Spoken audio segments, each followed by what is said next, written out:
Même sans faire la moindre activité, vous pouvez quand même manifester ce que vous voulez si vous organisez ces 4 dimensions dans une seule direction et que vous les maintenez dans cette direction pendant un certain temps. Maintenant, il croit que Shiva va le faire pour lui et ça va arriver. Donc est-ce que Shiva va venir construire votre maison? Non, je veux que vous compreniez que Dieu ne va pas lever le petit doigt pour vous. Ce qui n'a pas encore eu lieu jusqu'à présent sur cette planète peut arriver demain. Les êtres humains sont capables de le faire arriver demain.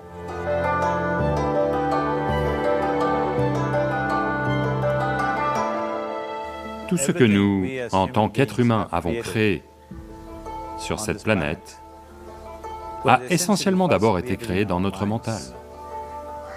Tout ce que vous voyez, qui est le travail de l'homme sur cette planète, c'est d'abord exprimé dans le mental, puis ça s'est manifesté dans le monde extérieur. Les merveilles que l'on a faites sur cette planète et les horreurs que l'on a faites sur cette planète, toutes sont parties du mental humain. Donc si l'on se soucie de ce que nous créons dans ce monde, il est extrêmement important que tout d'abord, nous apprenions à créer les bonnes choses dans notre mental. Comment maintenir notre mental? Si on n'a pas le pouvoir de maintenir notre mental tel qu'on le veut, ce que l'on crée dans le monde sera également très accidentel et aléatoire. Donc apprendre à créer notre mental tel qu'on le veut est la base pour créer le monde tel qu'on le veut. Il y a une merveilleuse histoire dans la tradition yogique. Un certain jour, un homme part marcher. Il part faire une longue marche. Accidentellement, sans le savoir, il entre au paradis. Chanceux, n'est-ce pas? Il marche simplement et atterrit au paradis. Après cette longue marche, il se sent un peu fatigué. Alors il se dit, « Oh, je suis fatigué, j'aimerais pouvoir me reposer quelque part. » Il regarde autour, là, il y a un bel arbre, sous lequel il y a une herbe très tendre. Donc, c'est attrayant, il va y poser la tête et s'endort. Au bout de quelques heures, il se réveille, bien reposé, et se dit, « Oh, je suis bien reposé, mais j'ai faim, j'aimerais avoir quelque chose à manger. » Et il pense à toutes les belles choses qu'il a toujours voulu manger dans sa vie. Et instantanément, toutes ces choses apparaissent devant lui. Vous devez comprendre que là-bas, le service est comme ça.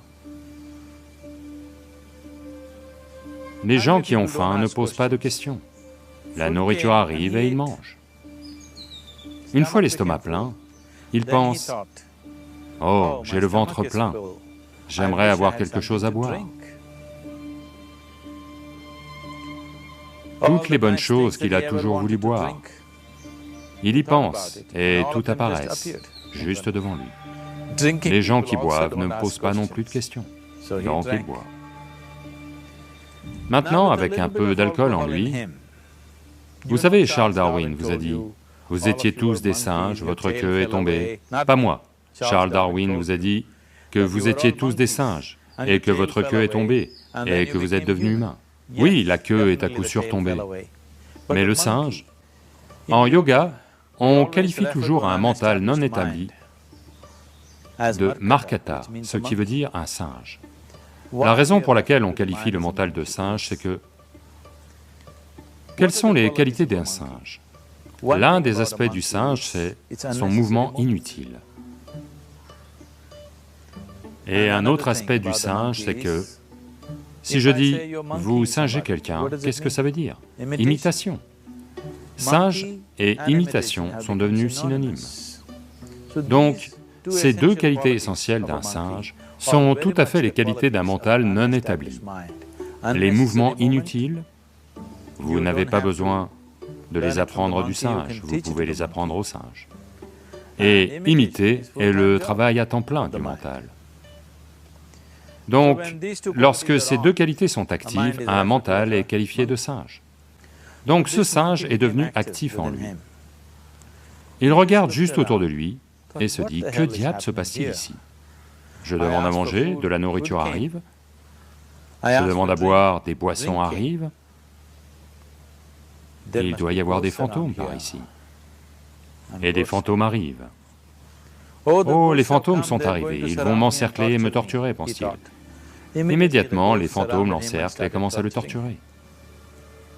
Puis il se met à crier de douleur et dit, « Oh, ils vont me tuer !» Et il meurt. Il venait juste de dire qu'il était un être chanceux. Le problème, c'est qu'il était assis sous un kalpavriksha, un arbre à souhait.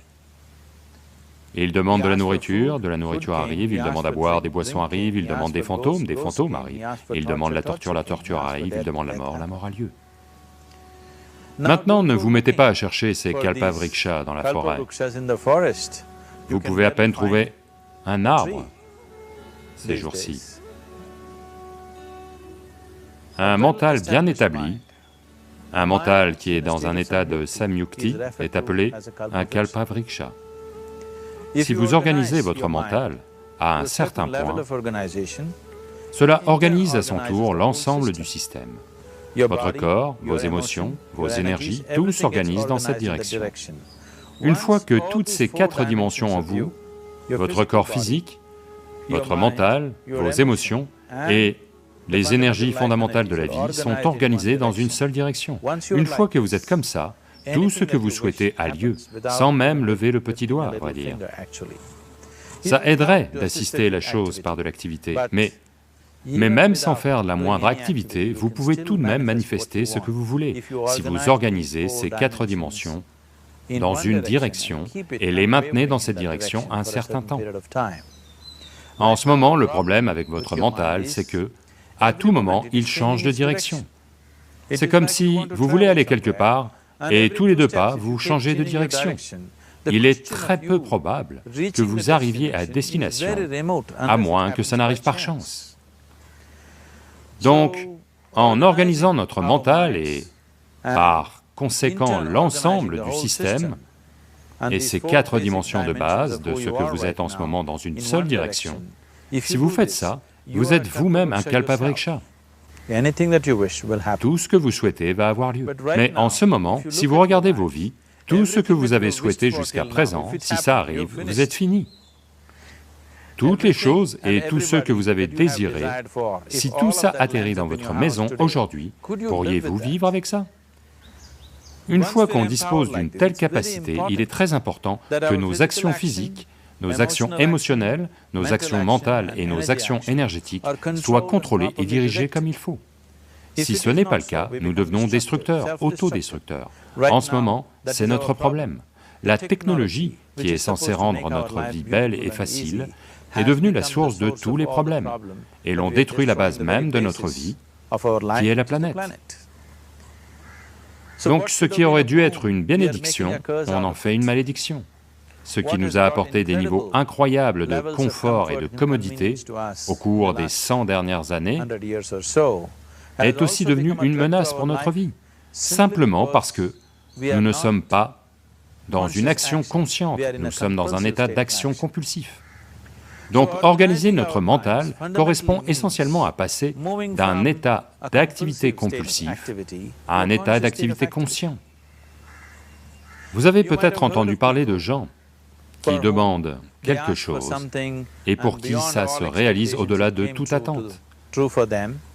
En général, cela arrive à des gens qui sont dans la foi. Maintenant, disons que vous voulez construire une maison. Si vous commencez à penser, « Oh, je veux construire une maison, pour construire une maison, j'ai besoin de 50 000, mais je n'ai que 50 roupies dans ma poche. Pas possible, pas possible, pas possible. » Dès l'instant où vous dites « pas possible », vous dites également « je n'en veux pas ». Donc à un niveau, vous créez le désir de vouloir quelque chose, à un autre niveau, vous dites « je ne le veux pas ». Donc dans ce conflit, ça pourra ne pas avoir lieu. Quelqu'un qui a une certaine foi, en un dieu ou en un temple ou autre, qui est simple d'esprit, la foi ne fonctionne que pour ceux qui sont simples d'esprit. Les gens qui pensent, les gens qui réfléchissent trop, pour eux ça ne marche jamais.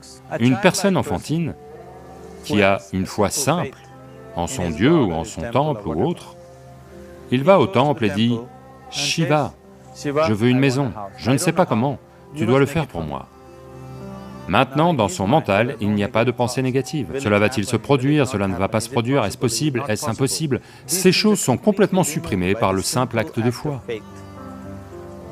Maintenant, il croit que Shiva va le faire pour lui et ça va arriver. Donc est-ce que Shiva va venir construire votre maison? Non, je veux que vous compreniez que Dieu ne lèvera pas le petit doigt pour vous. Ce que vous appelez Dieu est la source de la création.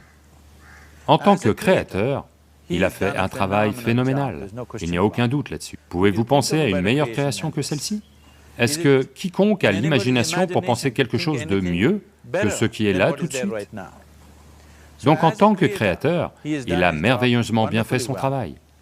Mais si vous voulez que la vie ait lieu comme vous la souhaitez, parce que là maintenant, le cœur même de votre bonheur et de votre bien-être est ceci, s'il se trouve que vous êtes malheureux, la seule et unique raison pour laquelle vous êtes malheureux est que la vie n'a pas lieu de la façon dont vous pensez qu'elle devrait avoir lieu. C'est tout. Donc si la vie n'a pas lieu comme vous pensez qu'elle devrait avoir lieu, vous êtes malheureux. Si la vie a lieu comme vous pensez qu'elle devrait avoir lieu, vous êtes heureux. C'est aussi simple que ça.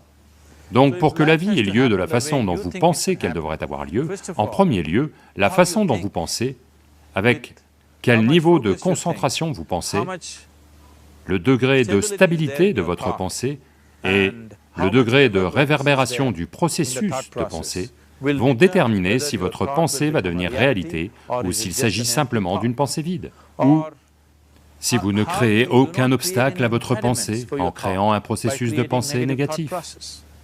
Ce possible, telle chose est-elle possible ou pas possible, détruit l'humanité. Ce qui est possible et pas possible n'est pas votre affaire, c'est l'affaire de la nature. Votre affaire est juste de vous efforcer d'atteindre ce que vous voulez. Là maintenant, vous êtes assis ici. Si je vous pose deux questions simples, je veux que vous regardiez simplement ceci et y répondiez. Là maintenant, de là où vous êtes assis, pouvez-vous simplement vous envoler? Vous allez dire non. Là maintenant, de là où vous êtes assis, pouvez-vous vous lever et marcher? Vous allez dire oui. Sur quoi cela repose-t-il? Pourquoi dites-vous non au vol et oui à la marche? Du fait de votre expérience passée de la vie. Bien des fois, vous vous êtes levé et avez marché, vous ne vous êtes jamais envolé. Ou en d'autres termes, vous vous basez sur l'expérience passée de la vie pour décider si quelque chose est possible ou non. Ou en d'autres termes, vous avez décidé que ce qui n'a pas eu lieu jusqu'à présent ne peut pas avoir lieu dans votre vie à l'avenir. C'est une honte pour l'humanité et l'esprit humain. Ce qui n'a pas encore eu lieu jusqu'à présent sur cette planète peut arriver demain. Les êtres humains sont capables de faire en sorte que ça arrive demain. Donc ce qui est possible et ce qui n'est pas possible n'est pas votre affaire. C'est l'affaire de la nature va décider de ça. Vous regardez juste ce que c'est que vous voulez vraiment et faites des efforts en ce sens. Et si votre pensée est créée de manière puissante, sans aucune négativité, sans aucune pensée négative faisant baisser l'intensité du processus de pensée, la première chose et la plus importante est que vous devez être clair, qu'est-ce que c'est que vous voulez vraiment? Si vous ne savez pas ce que vous voulez, la question de le créer ne se pose pas. Si vous regardez ce que vous voulez vraiment, ce que tout être humain veut, c'est... il veut vivre joyeusement, il veut vivre paisiblement. En ce qui concerne ses relations, il veut qu'elles soient aimantes et affectueuses. Ou en d'autres termes, tout ce que tout être humain recherche, c'est de l'agréable en lui-même, de l'agréable autour de lui. Cet état agréable, s'il a lieu au niveau de notre corps, on appelle ça la santé et le plaisir. S'il a lieu au niveau de notre mental, on appelle ça la paix et la joie. S'il a lieu au niveau de nos émotions, on appelle ça l'amour et la compassion. S'il a lieu au niveau de notre énergie, on appelle ça la félicité et l'extase. C'est tout ce qu'un être humain recherche. Qu'il aille au bureau pour travailler, il veut gagner de l'argent, bâtir une carrière, fonder une famille, il va s'asseoir au bar, au temple, il cherche toujours la même chose, de l'agréable en lui, de l'agréable alentour. Si c'est cela que l'on veut créer, je pense qu'il est temps d'aborder la chose directement et de nous engager à le créer. Donc vous voulez faire de vous-même un être humain paisible, un être humain joyeux, un être humain aimant et un être humain agréable à tous les niveaux, et voulez-vous aussi un monde comme ça? Un monde de paix, un monde d'amour, un monde de joie? Non, non, je veux de la verdure, je veux de la nourriture. Quand on dit un monde joyeux, ça veut dire que tout ce que vous voulez s'est produit. Donc c'est tout ce que vous recherchez. Donc tout ce que vous avez à faire est de vous engager à le créer, à créer un monde de paix, de joie et d'amour, à la fois pour vous et tous ceux qui vous entourent. Si tous les jours le matin vous commencez votre journée avec cette simple pensée dans votre mental, aujourd'hui, où que j'aille, je vais créer un monde de paix, d'amour et de joie. Si vous chutez 100 fois dans la journée, quelle importance? Pour une personne engagée, l'échec n'existe pas. Si vous tombez 100 fois, 100 leçons à en tirer. Si vous vous engagez comme ça, à créer ce qui vous tient vraiment à cœur, maintenant votre mental s'organise.